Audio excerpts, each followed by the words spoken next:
Hello दोस्तों, एक बार फिर से आप सभी का स्वागत है हमारे यूट्यूब चैनल यूथ इंस्पायर्ड में। उम्मीद है आप सभी को हमारी वीडियोस पसंद आ रही होगी।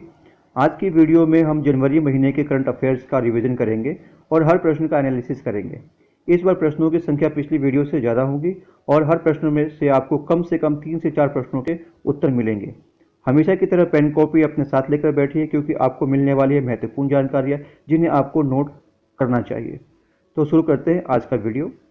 आज के वीडियो का पहला प्रश्न है, भारत का बंजर भूमि एटलस 2019 किसके द्वारा जारी किया गया? 5 नवंबर 2019 को केंद्रीय ग्रामीण विकास मंत्री नरेंद्र सिंह तोमर द्वारा बंजर भूमि एटलस 2019 जारी किया गया। इस एटलस को जारी करने में ग्रामीण विकास मंत्रालय तथा भूमि संसाधन विभाग ने नेशनल रिमोट सेंसिंग सेंटर की सेवाएं ग्रहण की। एटलस के अनुसार 2015-16 में बंजर भूमि का क्षेत्रफल वर्तमान में 55.76 मिलियन हेक्टेयर, जो कुल क्षेत्रफल का 16.96% है। दोस्तों, इस बार जो एटलस जारी किया गया है, इसमें एक खासियत है। अब से पहले तक जो एटलस जारी किया जाता था उसमें जम्मू और कश्मीर का कोई विवरण नहीं लिया जाता था, लेकिन इस बार जो एटलस जारी किया गया है उसमें जम्मू और कश्मीर को भी शामिल किया गया है। इस एटलस के अनुसार अब दो बड़े राज्य जहाँ पे बंजर भूमि का प्रतिशत ज़्यादा है, उसमें जम्मू कश्मीर पहले स्थान पर और राजस्थान दूसरे स्थान पर है। चलते हैं अगले प्रश्न की ओर। अगला प्रश्न है, यूनेस्को के रचनात्मक शहरों के नेटवर्क में किन दो भारतीय शहरों को सम्मिलित किया गया है? 31 अक्टूबर 2019 को यूनेस्को की जारी सूची में मुंबई को फिल्मों के क्षेत्र में तथा हैदराबाद को पाक कला के क्षेत्र में यूनेस्को के रचनात्मक शहरों की सूची में शामिल किया गया है। दोस्तों, क्या आपको पाक कला के बारे में मालूम है? अगर नहीं तो हैदराबाद की बिरयानी जरूर याद कीजिएगा, क्योंकि पाक कला का संबंध व्यंजन से है। यूनेस्को के रचनात्मक शहरों के network (UCCN) UNESCO creative city network की शुरुआत सन 2004 से शुरू की गई थी। अब यूनेस्को के कुल रचनात्मक शहरों की संख्या 246 हो गई है।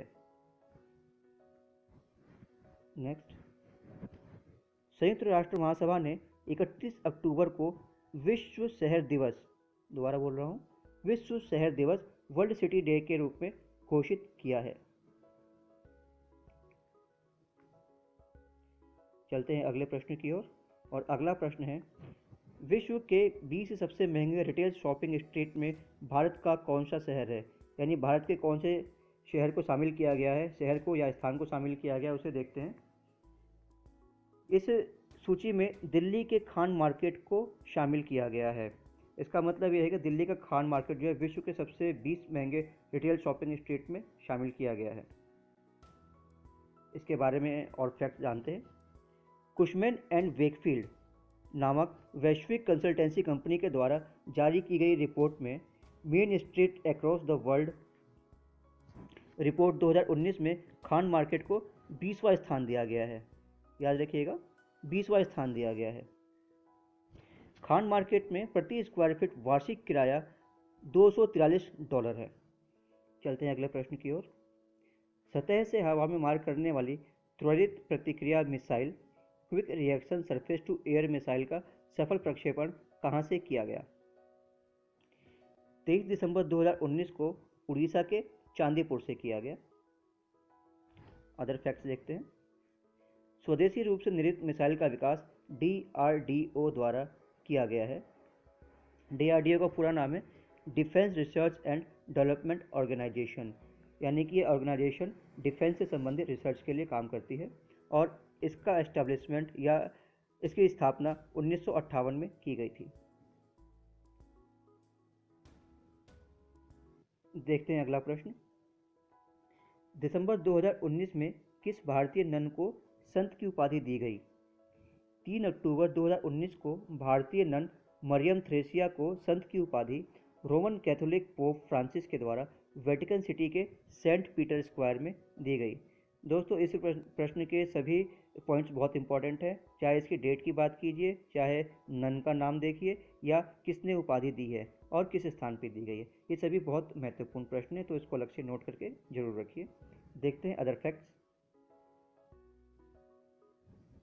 मरियम थ्रेसिया केरल के त्रिशूर में congregation of the system of the Holi family की स्थापना 1914 में की थी। नेक्स्ट, मरियम थ्रेसिया सहित साइलो मलाबार चर्च के 4 व्यक्तियों को अब तक संत घोषित किया जा चुका है। अगला प्रश्न है, विश्व के पहले कृत्रिम बुद्धिमत्ता विश्वविद्यालय की स्थापना कहां पर की गई है? इसका उत्तर है संयुक्त अरब अमीरात के अबू धाबी में। अगले फैक्ट देखते हैं, इस विश्वविद्यालय का नाम क्राउन प्रिंस शेख मोहम्मद बिन जायद के नाम पर मोहम्मद बिन जायद यूनिवर्सिटी ऑफ आर्टिफिशियल इंटेलिजेंस रखा गया है। आर्टिफिशियल इंटेलिजेंस का संबंध कंप्यूटर और उससे संबंधित प्रौद्योगिकी से है। देखते हैं अगला प्रश्न, यात्रा एवं पर्यटन प्रतिस्पर्धात्मक रिपोर्ट 2019 में भारत को कौन सा स्थान मिला है? इस रिपोर्ट में भारत को 34वां स्थान दिया गया है। देखते हैं अदर फैक्ट्स, यह रिपोर्ट वर्ल्ड इकोनॉमिक फोरम द्वारा जारी किया जाता है। इस रिपोर्ट में स्पेन को पहला स्थान तथा यमन को अंतिम स्थान दिया गया है।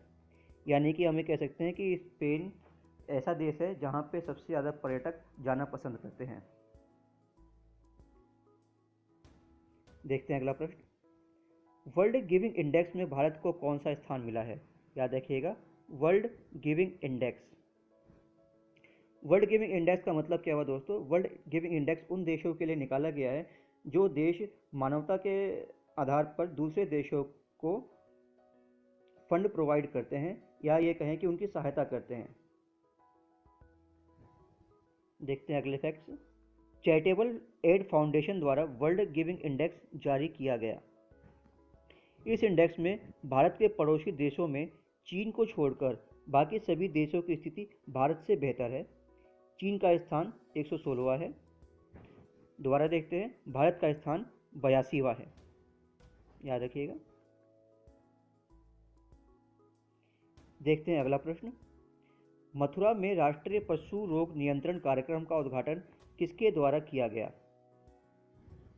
11 सितंबर 2019 को प्रधानमंत्री नरेंद्र मोदी द्वारा। इससे जुड़े हुए अन्य तथ्य देखते हैं, पशुधन को प्रभावित करने वाले फुट एंड माउथ रोग तथा ब्रुसीलोसिस रोग का नियंत्रण उन्मूलन करना इस कार्यक्रम का उद्देश्य है। इस कार्यक्रम के तहत 2025 तक इन रोगों का नियंत्रण तथा 2030 तक इन रोगों को पूर्णतया उन्मूलन करना या पूर्ण तरीके से इसको हटा देना इसका लक्ष्य है। फुट एंड माउथ रोग एक विषाणु जनित रोग है। विषाणु या वायरस, ये वायरस से होता है रोग, जो एप्लोवायरस नामक विषाणु है। एप्थोवायरस नामक विषाणु से ये रोग होता है, जिसकी वजह से पशुओं के दूध देने की क्षमता का तेजी से ह्रास होता है। ब्रुसेलोसिस एक संक्रामक बीमारी है जो ब्रुसेला नामक जीवाणु से फैलता है। इसे भूमध्य सागरीय ज्वर या माल्टा ज्वर के नाम से भी जाना जाता है। चलते हैं अगले प्रश्न की ओर। 26 जनवरी 2020 को गणतंत्र दिवस परेड में किसे विशेष अतिथि के रूप में बुलाया गया था? इसका उत्तर है राष्ट्रपति बोल्सोनारो, जो ब्राजील के राष्ट्रपति थे। अगला प्रश्न, अंतर्राष्ट्रीय परमाणु ऊर्जा एजेंसी का नया महानिदेशक किसे चुना गया है? इसका उत्तर है राफेल मारियानो ग्रासी। देखते हैं इसके फैक्ट्स। इनका कार्यकाल 4 वर्ष का होगा। इसके अलावा राफेल मारियाना ने अर्जेंटीना के राजनयिक के तौर पे भी कार्य किया है। अर्जेंटीना की राजधानी ब्यूनस आयर्स है। अगला प्रश्न, पेटा इंडिया ने पर्सन ऑफ द ईयर 2019 किसे नामित किया? पेटा का पूरा नाम है people for ethical treatment of animals. इसका उत्तर है भारत के क्रिकेटर विराट कोहली को। फोर्ब्स की 100 सेलिब्रिटीज़ की रिपोर्ट में भी विराट कोहली को पहला स्थान दिया गया था। दोस्तों, फोर्ब्स के 100 सेलिब्रिटीज़ की रिपोर्ट का एक मैंने वीडियो पहले बनाया है और अपलोड किया है, अगर किसी ने नहीं देखा है तो उसे ज़रूर देखिए। पेटा के बारे में और ज़रा जानकारी लेते हैं। पेटा का मुख्यालय वर्जीनिया में है, जो कि यूएसए में है। पेटा के कुल सदस्यों की संख्या लगभग 65 लाख है। पेटा की स्थापना 22 मार्च 1980 को की गई थी। अगला प्रश्न, 7 नवंबर 2019 को नवनीता देवसेन का निधन हो गया। उनका संबंध किस क्षेत्र से था? इनका संबंध उपन्यास एवं लेखन से था। अदर फैक्ट देखते हैं। इनको अपनी कृति नवनीता के लिए वर्ष 1999 का बांग्ला साहित्यकार पुरस्कार तथा वर्ष 2000 में पद्मश्री से सम्मानित किया गया। पद्मश्री भारत सरकार की ओर से दिया जाने वाला भारत का चौथा सबसे बड़ा नागरिक सम्मान है। इससे पहले सबसे बड़ा नागरिक पुरस्कार भारत रत्न, दूसरे नंबर पर पद्म विभूषण, तीसरे नंबर पर पद्म भूषण और चौथे नंबर पर पद्मश्री है। भारत रत्न और पद्म विभूषण की शुरुआत 1954 में की गई थी। देखते हैं अगला प्रश्न, यूनाइटेड किंगडम की रॉयल एरोनॉटिक्स सोसाइटी द्वारा किस भारतीय को मानद फेलोशिप से सम्मानित किया गया है? इसका उत्तर है जी सतीश रेड्डी। जानते हैं जी सतीश रेड्डी जी के बारे में। जी सतीश रेड्डी वर्तमान में डीआरडीओ के अध्यक्ष हैं। डीआरडीओ को पूरा नाम है डिफेंस रिसर्च डेवलपमेंट ऑर्गेनाइजेशन। ये ऐसे पहले भारतीय हैं जिन्हें पिछले 100 वर्षों में इस उपाधि से सम्मानित किया गया है। अंतर्राष्ट्रीय धम्म सम्मेलन 2019 कहाँ पर आयोजित किया गया? तो आयोजित किया गया था 22 से 24 नवंबर के बीच में नागसेन वन, जो कि औरंगाबाद महाराष्ट्र में स्थित है। इस सम्मेलन में तिब्बती धर्मगुरु दलाई लामा ने भाग लिया। दोस्तों, जानते हैं धम्म के बारे में। धम्म जो कि पाली भाषा का एक शब्द है और संस्कृत के समान है। इसका अर्थ होता है सामाजिक क्रांति और सामाजिक बंधुत्व।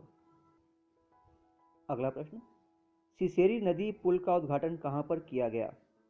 इसका उत्तर है अरुणाचल प्रदेश के दिबांग घाटी में, और इसका उद्घाटन रक्षा मंत्री श्री राजनाथ सिंह जी द्वारा किया गया।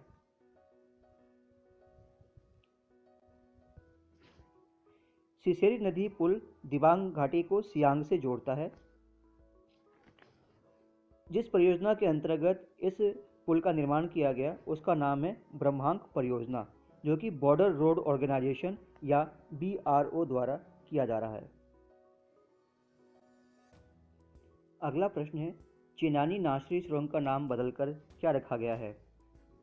चिनानी नासरी सुरंग जो कि NH-44 पर स्थित है, इसका नाम जनसंघ के संस्थापक श्यामा प्रसाद मुखर्जी के नाम पर रखा गया है।